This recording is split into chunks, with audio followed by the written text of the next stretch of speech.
Robert Kiyosaki, the author of the book Rich Dad, Poor Dad, says that earning money is a science that is not taught in schools. Schools teach us how to become an employee and build a career. If you are coming from a middle-class family like I do, then there's a high probability that your parents taught you how to become poor. And this is not because your parents don't love you or don't want you to be successful. It's simply because they themselves are not educated on this topic. They consumed expired information, and when you were born, they passed it on to you. Kiyosaki says, poverty is like genetics. It passes on from one generation to another. Rich Dad, Poor Dad is one of those finance books that I wish I had read when I was 14 or 15 years old. I strongly recommend reading the book or watching this video because I will be doing a detailed summary of all 7 key lessons. Lesson number 1, the rich don't work for money. When he was 9 years old, Robert and his childhood friend Mike weren't invited to a classmate's beach house because they were poor kids. Robert came home and asked his dad how to become rich, and the only response he got was, "You have to learn how to make more money." Even as a kid, Robert understood that this advice wasn't going to help him to become rich. Robert's father, whom Robert calls his poor dad, was a teacher and made a good living, but always struggled financially. Seeing how determined Robert and his friend Mike were to learn about making more money, Robert's dad, the poor dad, advised them to go and talk to Mike's dad, whom Robert called his rich dad. Both Robert and Mike were quite surprised because Rich Dad wasn't rich yet. Plus, he never finished 8th grade, but ran multiple successful businesses. Nevertheless, they went to meet Mike's dad. On the day of the meeting, he asked them if they were ready to learn how to make money. They were excited and nodded their heads quickly. He then made them an offer. He said that he would teach them how to make money, but not in a classroom style. He would only teach them if they worked for him. According to him, he would be wasting his time if they just wanted to sit and listen as they did in school. They could learn faster if they worked for him. Robert wanted to ask a question, but he didn't give them a chance. He said if they couldn't make up their mind decisively, then they would never learn to make money. Opportunities come and go, and being able to know when to make quick decisions is an important skill. They knew they had to make a decision. Robert and Mike looked at each other and both agreed to take the offer. Mike's dad was pleased and said he would pay them 10 cents an hour, and they would work 3 hours every Saturday. Even though Robert had a softball game that day, he chose to work and learn instead of playing. He knew this was his opportunity, and he didn't want to waste it. So, Robert and Mike started working for Mrs. Martin, who was an employee of Mike's dad, and used to take care of a small supermarket. They were the kind of stores where people bought essentials like milk, bread, butter, and cigarettes. The only problem was that the stores didn't have air conditioning, so they had to keep the doors wide open to the road and parking lot, which meant that dust would swirl and settle inside every time a car drove by. Their job was to take canned goods off the shelves, brush them with a feather duster to get the dust off, and then restack them neatly. It was mind-numbingly boring work. They worked for 3 hours every Saturday and got paid 30 cents, which was not very exciting for them, since one comic book cost 10 cents back then. They did it because they wanted to learn how to make money. But after 3 weeks of doing this, Robert was ready to quit. He felt like a slave, working for just 10 cents an hour, and hadn't even seen Mike's dad since the first meeting. So, at lunchtime on the 4th week, he told Mike that he was quitting. The school was boring enough, and he didn't want to waste his Saturdays doing this job anymore. He was done. To his surprise, Mike started smiling and said that his dad had expected this to happen. He had told Mike to meet with him when Robert was ready to quit. It made Robert mad, but Mike said that his father's way of teaching was different from Robert's parents. He didn't like to lecture and used experience as a way of teaching. Robert agreed to meet with Mike's dad the following Saturday to hear him out. Even his real dad was angry with Mike's dad. Robert's poor dad had advised him to demand a raise of at least 25 cents an hour and to quit if he didn't get it. When Robert arrived at Mike's house, he was made to wait in line for 45 minutes before Mike's dad finally appeared. Frustrated and angry, Robert told Mike's dad that he had not kept his end of the bargain. He had promised to teach him if he worked for him, but he had not fulfilled his promise. Robert accused him of being greedy and not respecting his employees. He asked Robert if teaching meant talking or giving a lecture, and Robert replied with a nod. Rich Dad told him that life is the best teacher of all and that most of the time, life does not talk to you. He explained that life often pushes us around to teach us something. Some people let life push them around while others fight back against the wrong things, such as their job, boss, or spouse. But only a few people welcome life's push as an opportunity to learn and grow. Rich Dad said that he had over 150 employees, but none of them had ever asked him to teach them about money. They only sought jobs and paychecks, never really grasping the purpose of their work. However, when Mike told him that both of them wanted to learn how to make money, Rich Dad decided to create a program that mirrored real-life experiences. He paid them a mere 10 cents an hour, which initially made them angry. But he explained that he wanted them to experience life's push so that they could understand what he was trying to teach. When Rich Dad asked Robert what he had learned from working for such a low wage, he complained about his greed and lack of respect for his workers. He even threatened to quit if his rich dad didn't pay him more or teach him more. Rich Dad explained that most people would do exactly what he was suggesting: quit and look for a higher paying job. However, this usually wouldn't solve their problems. He wanted Robert to understand that waiting for a raise, thinking that more money would solve his problems, was not the solution. The solution is to make money work for you. Robert was slowly starting to understand the lesson Rich Dad was trying to teach. Rich Dad asked if Robert still had a passion to learn. When Robert said yes, he told him he was going to stop paying him for the work at the store. Robert was confused. He came for a raise, but now he was going to work for free? Rich Dad said that if he wanted to make more money, then he needed to use his head and figure it out. Robert and Mike worked for free for 3 weeks. One day, Mike's dad showed up and took the boys outside for ice cream. Rich Dad asked if they learned anything yet. They said no. The Rich Dad told them they better hurry and start thinking about the lesson that was staring at them. To explain the lesson, he asked the boys to look at Mrs. Martin and the people in the park and think if the life they were living seemed exciting to them. They worked hard for little money their whole lives, clinging to the illusion of job security and looking forward to a 3-week vacation each year and maybe a pension after 45 years of service. Rich Dad said if this kind of life excited them, he would be willing to offer them a raise of 25 cents an hour. Their heartbeats raised, and they knew it would mean so much to them, but still, they said no. Seeing their resistance, Rich Dad raised his offer to $1 an hour, then $2. Each time he raised his offer, Robert's heart started exploding, and his brain was pushing him to take the offer. He knew $2 an hour would have made him the richest kid in the world. He couldn't imagine earning that kind of money. He wanted to say yes. He could picture a new bicycle, a new baseball glove, and the adoration of his friends when he flashed some cash. But somehow his mouth stayed shut.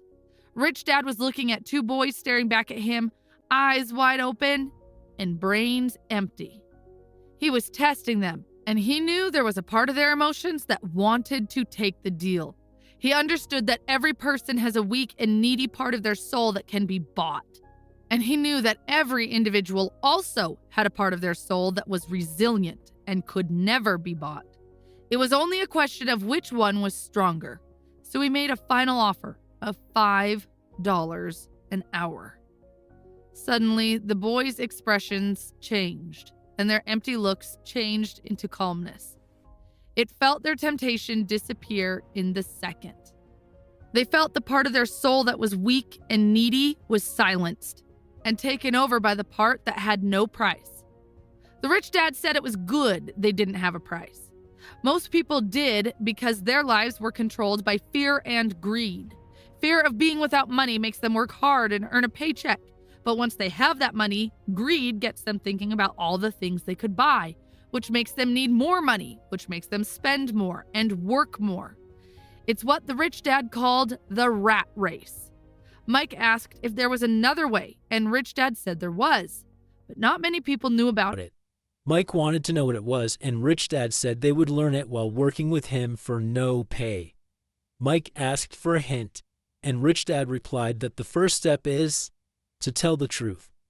When asked what truth, he replied that it was about how they feel, and they must confess it to themselves, not others. Rich Dad expressed doubt that the people working for him were capable of confessing their truth. Instead, they feel the fear of not having money and respond emotionally, rather than logically. They do not confront their fear, and their emotions control their brains. They work to earn money, hoping it will relieve their fear. But it never does.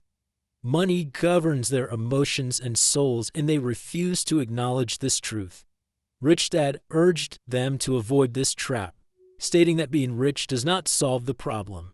When asked why, he introduced the other key emotion: desire. It's common for people to desire things that are better, prettier, or more exciting. They often work for money because they think it will make them happy. But the happiness from money is short-lived.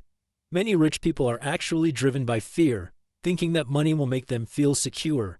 However, they end up fearing losing it all, which makes them more anxious than when they were poor. Emotions often control our thinking, and fear can lead us to make decisions that don't solve the real problem. For example, when someone is afraid of not having enough money, they might think getting a job is the only solution. But in reality, a job is only a temporary fix for a long-term problem. It's important to learn how to think for ourselves and not let our emotions control us. Rich Dad said that he saw hope when both of the boys agreed to work for free. And they also took the first step when they resisted their emotions when Rich Dad tempted them with more money. They were learning to think in spite of being emotionally charged. He told them to keep working, and the sooner they forget about needing a paycheck, the easier their adult life would be. He encouraged them to keep using their brain, work for free, and soon their mind would show them ways of making money far beyond what he could ever pay them. They would be able to see things that others couldn't. The moment they saw one opportunity, they would see them for the rest of their lives. The boys did as Rich Dad advised, and pretty soon they saw an opportunity in creating a library where kids could pay an admission fee and read as many comic books as they wanted. They hired Mike's younger sister to be the head librarian. She charged each child 10 cents for admission to the library. It was a bargain for the kids since a comic book cost 10 cents each, and they could read 5 or 6 in 2 hours. Mike and Robert averaged $9.50 per week over a 3-month period. They paid his sister $1 a week and allowed her to read the comics for free. They had to close the library after 3 months because of a fight that took place there, but they had already learned how to make money work for them even when they weren't physically present. They had learned the first lesson, which was, the rich don't work for money. They were ready to learn more, and Mike's dad was ready to teach them. Lesson 2. Why teach financial literacy? When people ask Robert where he started getting rich, he gives them the same answer his rich dad gave him. If you want to be rich, you need to be financially literate. For example, accounting is a subject that is boring, confusing, but absolutely crucial to financial success. To make it easy, Rich Dad used pictures in simple language to teach it to the 2 boys. One of the first things Rich Dad explained to Robert and Mike was the difference between an asset and a liability. He said that if you want to be rich, the only thing you need to do is buy assets. That's all you need to know to get rich. But despite it being so simple, it's something that many people don't understand. When Rich Dad first explained it to Robert and Mike, they thought he was joking because the concept was so simple. How could adults not understand this? Shouldn't everyone be rich? The problem is that most people have been educated differently by bankers, financial planners, and others. So they must unlearn what they think they know. And because of that, they buy liabilities, thinking that they are assets. Robert uses simple definitions for assets and liabilities. An asset is something that puts money in your pocket, and a liability is something that takes money out of your pocket. This is the cash flow pattern of an asset. The top part of the diagram is an income statement, often called a profit and loss statement. It measures income and expenses, money in and money out. The lower part of the diagram is a balance sheet. It's called that because it's supposed to balance assets against liabilities. Assets add to your income. They put money in your pocket. For example, if you have a house and you rent it out, then it's an asset because it puts money in your pocket every month. And this is the cash flow pattern of a liability. A liability takes money out of your pocket. If you want to be rich, what you need to do is to avoid liabilities and instead buy more assets. Through these simplified diagrams, you can easily tell how each person handles money. Robert says, often those in debt think the answer to their problem is to make more money. But not only will more money not always solve their problems, it may compound them. It's why many people who get a sudden windfall through the lottery or an inheritance quickly burn through it. An increase in cash only results in an increase in spending. What is missing for so many people is the financial education. It's why they might still end up successful in their professions, but still struggle with money. They may have learned how to make money, but not how to manage it. People can be very intelligent and still be illiterate when it comes to finances. They learned how to work hard for money, but not how to make their money work hard for them. Many people still believe that their home is an asset, but Robert teaches that a home is a liability because it takes money out of your pocket through taxes and other expenses. This doesn't mean you can't ever buy a house. You can, of course, but make sure to first buy assets that will generate the cash flow to pay for the house. Robert says if you want to get rich, all you need to do is to buy more income-producing assets, keep your liabilities and expenses low. And when will you know that you already have enough wealth? Robert uses the following definition for wealth. Wealth is a person's ability to survive so many number of days forward, or if I stopped working today, how long could I survive? Another way of stating it, wealth is the measure of the cash flow from the asset column compared with the expense column. When your assets generate enough income to cover your expenses, you are wealthy, even if you are not yet rich. Lesson 3. Mind your own business. A friend of Robert heard Ray Kroc, the founder of McDonald's, speak at the University of Texas in 1974. Afterward, Ray agreed to join the students at their favorite hangout for a few beers. He asked the students what business he was in. At first, they laughed, and then they answered that he was in the business of selling hamburgers, of course. But Ray told them he was not in the hamburger business, but in the real estate business. He knew that the land and location of each franchise were the most significant factors in its success. Today, McDonald's is the largest single owner of real estate in the world, owning some of the most valuable intersections and street corners around the globe. There's a big difference between your profession and your business. Often Robert asks people, "What's your business?" And they say, "Oh, I'm a banker." Then he asks them if they own the bank, and they usually respond, "No, I work there." In that instance, they have confused their profession with their business. Their profession may be a banker, but they still need their own business. So many people work for everyone else, their employer, the government, taxes, and the bank, mortgage. What Ray Kroc and Rich Dad knew was secret number 3 of the rich. Mind your own business. Don't spend your whole life working for someone else. Too many people spend their lives minding someone else's business and making them rich. Minding your business doesn't mean starting a company, though for some people it will. Instead, your business revolves around your asset column, not your income column. Keep your daytime job, but start buying real assets, not liabilities that lose value as soon as you walk out of the store. Keep expenses low, reduce liabilities, and diligently build a base of solid assets. Parents need to teach young people this before they leave home so that they understand what a true asset is and won't find themselves trapped in a lifestyle of debt. Robert says real assets fall into the following categories: businesses that do not require his presence. He owns them, but they are managed or run by other people. If he has to work there, it's not a business, it becomes his job. Number 2, stocks. Number 3, bonds. Number 4, income-generating real estate. 5, royalties from intellectual property, such as music and patents. 6, anything else that has value, produces income, or appreciates, and has a ready market. Acquire assets that you love.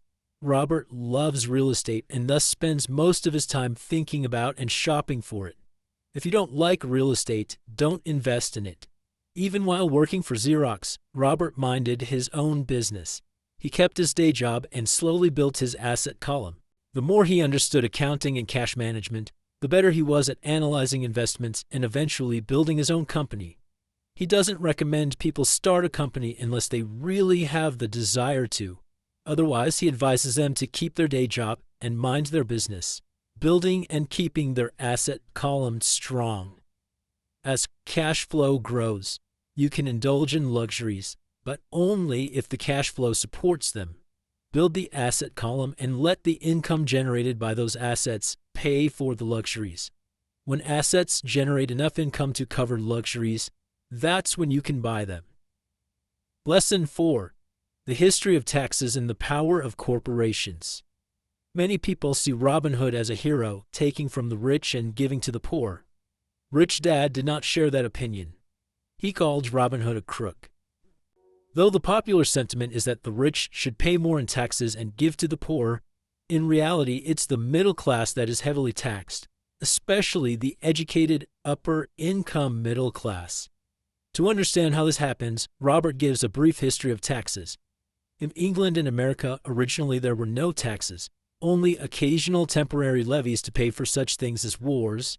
In 1874, England made income tax a permanent levy on its citizens. And in 1913, America made an income tax permanent. These countries were able to get taxes accepted by the majority because they were first levied only against the rich.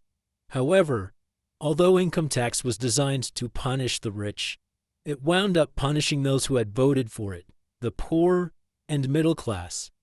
Rich Dad explains that he and Poor Dad were opposite. Poor Dad, as a government employee, was rewarded if he spent money and hired people, making his organization larger. But for Rich Dad, the fewer people he hired and the less money he spent, the more he was respected by his investors. Poor Dad sincerely believed the government should help people. For Robert, it was a challenge to work for one of the biggest capitalists in town and go home to a prominent government leader. It wasn't easy to know which dad to believe. But over time, as Robert studied the history of taxes, he saw an interesting perspective. As the government's appetite for money grew, taxes soon needed to be levied on the middle class, and from there it kept trickling down. But the rich saw an opportunity because they don't play by the same set of rules. Corporations, which became popular in the days of sailing ships, offered a way around taxes. Understanding the legal corporate structure gave the rich a steep advantage and allowed them to outsmart the intellectuals. A corporation is simply a legal document that creates a legal entity. It's not really a thing, not a factory or a group of people, but it offers a lower income tax rate than individuals have. This is why most wealthy people on the planet don't pay taxes or pay very little percentage of their income as taxes. Attempts to punish the rich rarely work because the rich find ways to minimize their tax burden. Lesson number 5. The rich invest money. Our mind is the most important asset. If you train it right, millions can be made from a simple idea or an agreement. If you increase your financial intelligence, you will start seeing things that others don't. In other words, you'll start inventing money. For example, in the early 1990s, the economy in Arizona, USA was terrible. When most people were scared and warned about the economic crash, Robert and his wife Kim made a lot of money. Robert gives an example of buying a house worth $75,000 for $20,000. They had to put $2,000 down as a down payment, but they didn't have it. So they asked a friend to lend them $2,000 for a $200 fee. The friend agreed, and while the purchase was being processed, Roberts ran an ad advertising the same $75,000 house for only $60,000 and required no down payment from the buyers. As soon as the house was legally his, he sold it in minutes, and the $40,000 was created almost out of nothing. Total working time, 5 hours. What this simplified example illustrates is how ideas can create hundreds of thousands of dollars if you improve your financial intelligence and see what others miss. Robert says, markets go up and down and investments come and go. The world is always handing you opportunities of a lifetime. You simply need to be able to see them. The more you develop your financial intelligence, which takes time, the more opportunities will be offered to you. There are many changes ahead in our world, and developing your financial IQ allows you to see that future of change through the lens of excitement, not dread. You'll see the opportunities and act on them, as opposed to those who allow their fear to keep them on the sideline, watching others move boldly forward. For example, land was wealth 300 years ago. Later, wealth was in factories and production. Today, wealth is in information. But information flies around the world at the speed of light, and this process will be faster and more dramatic as time passes. Lesson 6. Work to learn, don't work for money. Robert was interviewed a few years ago in Singapore by a journalist who, over the course of their conversation, revealed that she wanted to become a best-selling author like him. But her novels, which everyone said were excellent, never sold. Robert suggested that she take a course in sales training. That offended the reporter, who said she had a master's in English literature and didn't see how learning to sell would help her. In fact, she hated salespeople. When Robert pointed out that he was a best-selling author, not a best-writing author, she replied that she would never step so low and learn to sell, and left the interview. There are talented people all around us who struggle financially, just like that reporter. In the words of one business consultant, they are one skill away from greatness. When it comes to money, the only skill most people know is to work hard. If that reporter took some courses in sales, then got a job at an advertising agency, she would learn a lot about sales, and then she could use that knowledge to sell more novels. When Robert came out with his first book, If You Want to Be Rich and Happy, Don't Go to School, a publisher suggested he change the title to The Economics of Education. But Robert knew that such a title wouldn't sell. Even though he is pro-education, he chose a title that was controversial because he knew it would get him on more TV and radio shows. And it worked. Rich Dad encouraged Robert to learn a little about a lot. That's why Robert and his friend Mike had worked so many jobs growing up, to gain a variety of experiences. Most people work hard to get a secure job, focusing on pay and benefits in the short term. What they should do is seek work that will teach them the skills they'll need. Robert recommends a long-term view. Instead of simply working for money and security, take a second job to learn a second skill. Many will resist this because they aren't ready for change. But it's like going to the gym. You might have to talk yourself into starting, but you'll be so glad you did when the workout is over. Poor Dad wanted Robert to become specialized, even though that didn't work out well in his own life. He never understood that the more specialized you become, the more you are trapped and dependent on that specialty. Rich Dad, on the other hand, encouraged Mike and Robert to groom themselves and learn about a lot of different areas of business. According to Robert, the main skills needed for success are 1. Management of cash flow, 2. Management of systems, and 3. Management of people. And the most important specialized skills are sales and marketing. These are skills Robert works on constantly, attending courses or buying educational resources to expand his knowledge. Lesson 7. Overcoming obstacles. The 4 main reasons financially literate people may still not develop abundant cash flow are 1. Fear, 2. Cynicism, 3. Laziness, and 4. Bad habits. Let's look at each of them. Overcoming fear. No one likes to lose money. The only people who have never lost money investing are those who haven't done it. Everyone has the fear of losing money. The difference is how you handle fear and losing. The primary difference between a rich person and a poor person is how they manage that fear. Robert says, I have never met a rich person who hasn't lost money, but they don't let the fear of that take them out of the game. Most people play not to lose when they need to be playing to win, and that's why so many people struggle financially. They might have a safe, sensible, and balanced portfolio, but it's not a winning portfolio. They're playing not to lose. For example, a balanced portfolio isn't a bad thing, but it's not going to help you win big. It's not how successful investors play the game. You must be a little unbalanced in the beginning and put your eggs in a few baskets and focus on them. Overcoming cynicism. Whether it's our own self-doubt or the doubts of other people in our lives, often we allow that doubt to keep us from acting. We play it safe and opportunities pass us by. Robert shares the example of a friend who was about to buy an investment property for a great price but backed out at the last minute when a neighbor, who wasn't an investor, told him it was a bad deal. Had he stayed in it, he would have doubled his investment and started to get out of the rat race. Doubts and cynicism keep most people poor. Rich Dad liked to say, "Cynics criticize and winners analyze." Winners keep their eyes open and see opportunities everyone else missed. For example, real estate is a powerful investment tool for anyone seeking financial independence. Yet every time Robert mentions real estate as a vehicle, he often hears, "I don't want to fix toilets," or "I don't want to deal with problematic tenants." They focus on toilets, and it keeps them poor. Overcoming laziness. What's the cure to laziness? A little greed. That can be hard to hear because so many of us were raised to see greed or desire as a bad thing. Rather than saying, "I can't afford it," change your mindset to, "How can I afford it?" That opens the brain and forces it to think of solutions. "I can't afford it" is a lie. The human spirit knows it can do anything. By saying you can't do something, you're creating a conflict between your spirit and your lazy mind. "How can I afford it" creates a stronger mind and a dynamic spirit. Without that little greed, the desire to have something better wouldn't be possible. Our world progresses because we all desire a better life. New inventions are made because we desire something better. We go to school and study hard because we want something better.